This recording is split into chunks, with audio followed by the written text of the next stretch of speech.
ഇപ്പോൾ നമ്മൾ വേറൊരു പുതിയ ടൈപ്പ് പ്രോഡക്റ്റ് തുടങ്ങുന്നുണ്ട്, പവർ കേബിളിൻ്റെ ജോയിൻറ്റിങ്ങിൻ്റെ പ്രോഡക്റ്റ്. ഇത് ടെലികമ്മ്യൂണിക്കേഷൻ കേബിൾസിനുള്ള പ്രോഡക്റ്റാണ്.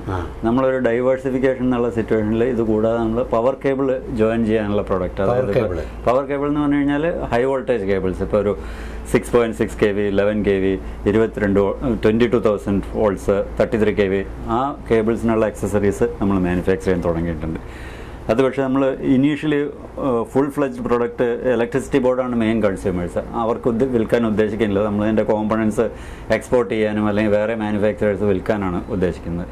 അല്ലെങ്കിൽ ഇലക്ട്രിസിറ്റി ബോർഡ് അവിടെ ഇവിടെ സപ്ലൈ ചെയ്ത് കഴിഞ്ഞാൽ അതിൻ്റെ പേയ്മെൻറ്റ് കിട്ടാനോ അതിനുള്ള ബുദ്ധിമുട്ടാണ്. നമുക്കൊരു വലിയ നെറ്റ്വർക്ക് തന്നെ വേണം, ഡീലേഴ്സ് അല്ലെങ്കിൽ ഏജൻസിൻ്റെ നെറ്റ്വർക്ക് വേണം, പേയ്മെൻറ്റ് കിട്ടാനില്ല. ഇലക്ട്രിസിറ്റി ബോർഡ്സിൻ്റെ വളരെ ബുദ്ധിമുട്ടാണ്.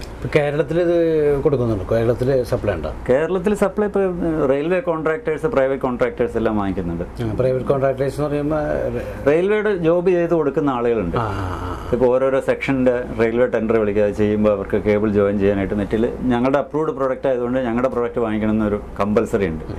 അപ്പോൾ നമ്മുടെ അഡ്രസ്സ് അന്വേഷിച്ച് കണ്ടുപിടിച്ചവർ ഫോൺ ചെയ്യും, അല്ലെങ്കിൽ ഇമെയിൽ വരും, നമ്മൾ അവർക്ക് കോട്ട് ചെയ്ത് അയക്കുന്നത്. വിദേശത്തോട്ട് ഏത് രാജ്യങ്ങളിലോട്ടൊക്കെയാണ് ഇപ്പോൾ ഇത്? നമ്മുടെ മെറ്റീരിയൽ മെയിനായിട്ട് പോകുന്നത്, ഞാനൊരു വലിയ കമ്പനിയായിട്ട് ഓസ്ട്രേലിയയിലും UK ഒരു സെറ്റപ്പ് ഉണ്ട്. അവർ നമ്മുടെ പ്രൊഡക്റ്റ് വാങ്ങി ഡിസ്ട്രിബ്യൂട്ട് ചെയ്യുന്നുണ്ട്. അപ്പോൾ നമ്മൾ അയക്കുന്ന UK അയക്കുന്നുണ്ട്. പക്ഷേ ആ കമ്പനി ഇപ്പോൾ യൂറോപ്പിൽ എല്ലായിടത്തും, ജർമ്മനിയിൽ കൊടുക്കുന്നുണ്ട് മെറ്റീരിയൽ, അവർ ഹംഗറിയിൽ സപ്ലൈ ചെയ്യുന്നുണ്ട് മെറ്റീരിയൽ, ഹോളണ്ടിൽ സപ്ലൈ ചെയ്യും. എവിടെയൊക്കെയാണെന്നുള്ളത് നമുക്കത് അറിയേണ്ട ആവശ്യമില്ല. എന്ന് വെച്ചാൽ നമ്മളിതിപ്പോൾ ഓരോരോ രാജ്യങ്ങളിൽ നമ്മുടെ ഈ പ്രൊഡക്റ്റ് സപ്ലൈ ആയി കഴിഞ്ഞാൽ അതിൻ്റേതായിട്ടുള്ള മാർക്കറ്റിംഗ് സംവിധാനം ചെയ്യണം, എസ്റ്റാബ്ലിഷ് ചെയ്യണം, നമ്മൾ വിസിറ്റ് ചെയ്യണം. ഇറ്റ് ഈസ് നോട്ട് വർത്ത് വരും. അത് അവർ ചെയ്തോളും. അവർക്ക് ഒരു സിമിലർ നമ്മുടെ പോലത്തെ പ്രൊഡക്റ്റ് ഉണ്ട്. അപ്പോൾ അവരുടെ ഈ പ്രൊഡക്റ്റ് ബാസ്ക്കറ്റിൽ നമ്മുടെ ഒരു ഐറ്റം കൂടി ഇട്ട് പോകുന്നതിൽ അവർക്ക് വലിയ എക്സ്പെൻസ് ഇല്ല, നമുക്കും വലിയ കുഴപ്പമില്ല. അവർ വാങ്ങിക്കുന്ന നമുക്ക് അവരുടെ പേയ്മെൻറ്റ് പ്രോംപ്റ്റ് ആയിട്ടുന്നുണ്ട്. കുറക്കാലമായിട്ട് അതേ കമ്പനി തന്നെ ഓസ്ട്രേലിയയിൽ നിന്ന് വാങ്ങിച്ചു കഴിഞ്ഞാൽ അവർ ന്യൂസിലൻഡിലേക്ക് അയക്കും, അല്ലെങ്കിൽ മലേഷ്യക്ക് അയക്കുന്നുണ്ട് പ്രൊഡക്റ്റ്, വിയറ്റ്നാമിലേക്ക് പോകുന്നുണ്ട്. ഇത് കൂടാതെ നമ്മൾ ഇൻഡിപെൻഡൻ്റ് ആയിട്ട് ഡയറക്റ്റ് പോകുന്ന ഇതുമുണ്ട് പല രാജ്യങ്ങളിലേക്ക്. ഇപ്പോൾ മലേഷ്യക്കൊക്കെ നമ്മൾ ഡയറക്റ്റായിട്ട് അയക്കുന്നുണ്ട്. അതുമാതിരി ഹംഗറിക്ക് ചില സമയത്ത് ഡയറക്റ്റ് ഓർഡേഴ്സ് ഉണ്ട്. യൂഗോസ്ലാവിയയ്ക്ക് പ്രൊഡക്റ്റ് പോകുന്നുണ്ട്. എല്ലാത്തിലും ചെറിയ ചെറിയ ഓർഡേഴ്സ് ആയിരിക്കും, എന്നാലും നമ്മൾ അതിൻ്റെ പ്രോപ്പർ കെയർ എടുത്ത ക്വാളിറ്റി കൺസിഡർ ചെയ്തിട്ടാണ് പ്രൊഡക്റ്റ് ഉണ്ടാക്കി. 95 ശേഷം ഓരോ വർഷം ബിസിനസ് നല്ല രീതിയിൽ ഡെവലപ്പ് ചെയ്തുകൊണ്ടിരിക്കുകയാണല്ലേ? അല്ല, ബിസിനസ് ഞാൻ പറയുകയാണെങ്കിൽ ഒരു 92, 93 തുടങ്ങിയാണ് ശരിക്കും ബിസിനസ് പിക്കപ്പ് ചെയ്തത്. കമ്പനി സ്റ്റാർട്ട് ചെയ്തത് 17th ഓഗസ്റ്റിനാണ്. അപ്പോൾ അത് ദമനിൽ സ്റ്റാർട്ട് ചെയ്യാനുള്ള ഒരു കാരണം എന്ന് വെച്ചാൽ ദമനിൽ ആ സമയത്ത് ഒരു സെയിൽസ് ടാക്സ് എക്സംഷനും ഇൻകം ടാക്സ് എക്സംഷനും ഉണ്ടായിരുന്നു.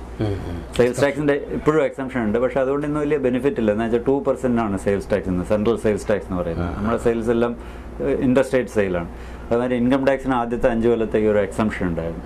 പക്ഷേ ആദ്യത്തെ 5 കൊല്ലത്തിൽ നമ്മളൊരു ആദ്യത്തെ 3 കൊല്ലം പ്രോഫിറ്റ് തന്നെ ഉണ്ടാക്കില്ല. അതുകൊണ്ട് പിന്നെ ഇൻകം ടാക്സ് കൊടുക്കേണ്ടത് വന്നില്ല. പക്ഷേ പിന്നീട് 2 കൊല്ലം പ്രോഫിറ്റ് ഉണ്ടായി. അപ്പോൾ നമുക്ക് ഇൻകം ടാക്സ് കൊടുക്കണ്ട. നമ്മൾ ബാക്ക്വേർഡ് ഏരിയയാണ്. ദമൻ എന്ന് പറയുന്ന ഒരു ബാക്ക്വേർഡ് ഏരിയ ആയിട്ട് കൺസിഡർ ചെയ്തിരിക്കുന്നത്. അതുകൊണ്ട് അത് കഴിഞ്ഞ് പിന്നെ നെക്സ്റ്റ് 5 ഇയേഴ്സിന് ഒരു 30% എക്സംഷൻ ഉണ്ട്.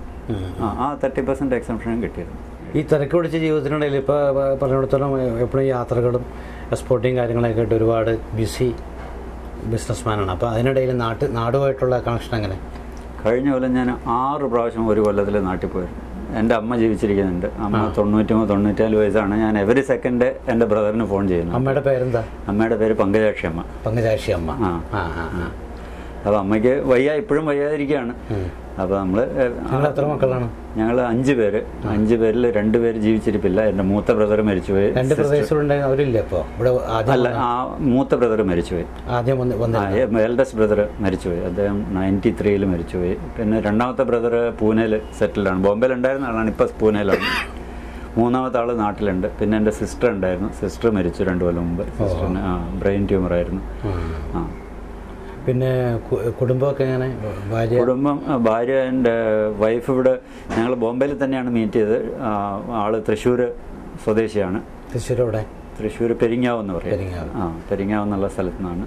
അപ്പോൾ അവർ ബിസിനസ്സൊക്കെ ആയിട്ട് ബിസിനസ്സായിട്ടൊരു പാർട്ട് ടൈം ഇൻവോൾവ്മെൻ്റ് ഉണ്ട്. പാർട്ട് ടൈം എന്തെങ്കിലുമൊക്കെ ചെയ്യും. അല്ല, ഞാനിവിടെ ഇല്ല, ഔട്ട് ഓഫ് ടൗൺ പോവുകയാണ്, അല്ലെങ്കിൽ ഞാൻ ഫാക്ടറി വിസിറ്റിനൊക്കെ പോകുമ്പോൾ ആൾ വന്ന് എന്തെങ്കിലും കാര്യങ്ങളൊക്കെ നോക്കും. എവരിഡേ റെഗുലറായിട്ടൊന്നും വരാൻ പറ്റില്ല ഓഫീസിൽ. പിന്നെ അത്രയ്ക്കുള്ളൊരു ഡിമാൻഡിങ് ഇതും ഇല്ല. ഇവിടെ നമ്മുടെ ഓഫീസിലെ സ്റ്റാഫും ആളുകളൊക്കെ മാനേജ് ചെയ്ത് പോകും. ഇപ്പം പിന്നെ സ്റ്റാഫൊക്കെ മലയാളികളൊക്കെ ഉണ്ടായില്ലേ? സ്റ്റാഫ് ഒരാളുകൾ പോലും ഇല്ല. ഇവിടെ ഉള്ളവരാ? ആരും മലയാളികൾ അതെന്താ ഒരു മലയാളി അല്ല, അങ്ങനെ ആ ഒരു സിറ്റുവേഷൻ വന്നില്ല. നമുക്ക് മലയാളികളോട് ഒരു അവർഷൻ ഉണ്ടായിട്ടല്ല, അന്ന് കരുതിയിട്ട് പ്രത്യേകിച്ച് മലയാളികളെ വെച്ചാൽ മാത്രമേ ഒരു സ്ഥാപനം നടന്നു പോവുള്ളൂ എന്നുള്ള സിറ്റുവേഷനും ഇല്ല. അപ്പം ഞാൻ ഇതെല്ലാം പക്ഷേ മിക്കവാറും ആളുകൾ എൻ്റെ കൂടെ, ഞങ്ങളൊക്കെ നേരത്തെ ഞാൻ ജോലി ചെയ്തിട്ടുള്ള കമ്പനികളിൽ എന്നെങ്കിലും ഒരിക്കൽ ഞങ്ങൾ ഒന്നിച്ച് ജോലി ചെയ്തിട്ടുള്ള ആളുകളാണ് മിക്കവാറും ആളുകൾ. അല്ലാത്ത ആളുകളുണ്ട്, 4-5 ആളുകളൊക്കെ പുതിയ ആളുകൾ. ബാക്കിയുള്ളവരെല്ലാവരും ഞങ്ങൾ എന്തെങ്കിലും ഒരു കാലത്ത് ഒന്നിച്ച് ജോലി ചെയ്തിട്ടുള്ള ആളുകൾ, പരിചയമുള്ള ആളുകളാണ്. ആ ഒരു മക്കള് മലയാളി ഒരു പയ്യനെ വെച്ചിരുന്നു. അവൻ നമ്മുടെ കൂടെ ജോലിയെല്ലാം ചെയ്ത് അവനൊരു അപ്കമിങ് ആവും, ഫ്യൂച്ചറൊക്കെ ഉണ്ടാവുമെന്ന് കരുതിയതാണ്. നാട്ടിൽ പോകാനായിട്ട് കുറച്ച് അഡ്വാൻസ് പൈസയൊക്കെ വാങ്ങി ആൾ പോയി. അത് കഴിഞ്ഞ് തിരിച്ചു വന്നില്ല. ഞാൻ എന്നിട്ട് അയാൾക്ക് എഴുതി, നീ പൈസ തന്നില്ലെങ്കിലും വേണ്ടില്ല, നീ വരുമൊന്നു സംസാരിച്ചിട്ട് പോകും, നിനക്ക് എന്തെങ്കിലും ബുദ്ധിമുട്ടുണ്ടെങ്കിൽ. അത് കഴിഞ്ഞ് അദ്ദേഹത്തിൻ്റെ അമ്മ ഫോൺ ചെയ്ത് പറഞ്ഞു, അവന് സാറിന് മുമ്പിൽ വരാനായിട്ട് വളരെ വിഷമമുണ്ട്, സാറൊന്ന് ഫോൺ ചെയ്യും. ഇനി സാറിനെ കാണില്ല എന്ന് പറഞ്ഞു. അല്ലല്ല, സാറൊന്ന് ഫോൺ. ഞാൻ ഫോൺ ചെയ്യേണ്ട ആവശ്യമില്ല, നിങ്ങളുടെ മകൻ ഇവിടെ വന്ന് വർക്ക് ചെയ്യുന്നു, നമ്മുടെ നിന്ന് പൈസ വാങ്ങിപ്പോയി. ഞാൻ അവനോട് പറഞ്ഞതാണ്, എഴുതി അയച്ചതാണ്, നീ വന്നു കാണും, എന്താണെന്ന് വെച്ച് കഴിഞ്ഞാൽ വിവരം പറഞ്ഞിട്ട് പോകും. അത് കേട്ടില്ല. ഞാൻ അങ്ങോട്ട് ഇനി വിളിക്കേണ്ട ആവശ്യമൊന്നുമില്ല. കുട്ടികളെ കുറിച്ച് പറഞ്ഞില്ല. കുട്ടികൾ എനിക്ക് 2 പെൺകുട്ടികളാണ്. മൂത്ത കുട്ടിയുടെ മാരേജ് കഴിഞ്ഞ മാസമായിരുന്നു വെഡിങ്. അയാൾ 2 പോസ്റ്റ് ഗ്രാജുവേഷൻ എടുത്തിട്ടുണ്ട്. ഹ്യൂമൻ റിലേഷൻസ് മാനേജ്മെന്റിലാണ്. കേരളയിലാണോ? കേരളയിട്ട് അല്ല, ഹസ്ബൻഡ് മഹാരാഷ്ട്രീയനാണ്. ഹസ്ബൻഡ് ബാങ്കിൽ വർക്ക് ചെയ്യുന്നു, സ്റ്റാൻഡേർഡ് ചാർട്ടേഡ് ബാങ്കിൽ.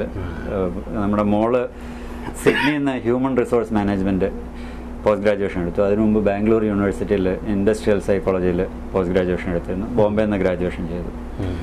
രണ്ടാമത്തെ മോള് കോളേജിൽ ഗ്രാജുവേഷൻ കഴിഞ്ഞിട്ട് ഇപ്പോൾ ഒരു RBS എന്ന് പറയുന്ന ബാങ്കിൽ വർക്ക് ചെയ്യുന്നു. അവൾക്ക് 2 കൊല്ലം വർക്ക് ചെയ്ത് കഴിഞ്ഞ് പിന്നെ MBAക്ക് പോകണം, എവിടെയെങ്കിലും പോയി പഠിക്കണം എന്നുള്ള. മക്കളൊക്കെ നാട്ടിൽ പോകാറുണ്ടോ? എല്ലാവരും വരാറുണ്ട്, നാട്ടിലൊക്കെ വരും. അവർക്കൊക്കെ ഒരു ഷോർട്ട് ടൈം വെക്കേഷൻ വരാനായിട്ട് വളരെ സന്തോഷമാണ്. നാട്ടിൽ വന്ന് വരുമ്പോൾ നാട്ടിലെ സാഹചര്യങ്ങളും ഇതൊക്കെ ചുറ്റോടൊക്കെ ഇഷ്ടമാണ് അവർക്കൊക്കെ ഒരു ഹോളിഡേക്ക് വരാൻ ഇഷ്ടമാണ്. ഒരു പെർമനന്റ്. ഇന്നിപ്പോൾ ഞാൻ പറയുവാണെങ്കിൽ എനിക്കും ഒരു ചിന്താക്കുഴപ്പമാണ്. ഒരുപക്ഷെ നാട്ടിൽ ഞാൻ ഇന്ന് വന്നു കഴിഞ്ഞാൽ നമുക്ക് യോജിച്ചു പോകാൻ വളരെ ബുദ്ധിമുട്ടാണ്.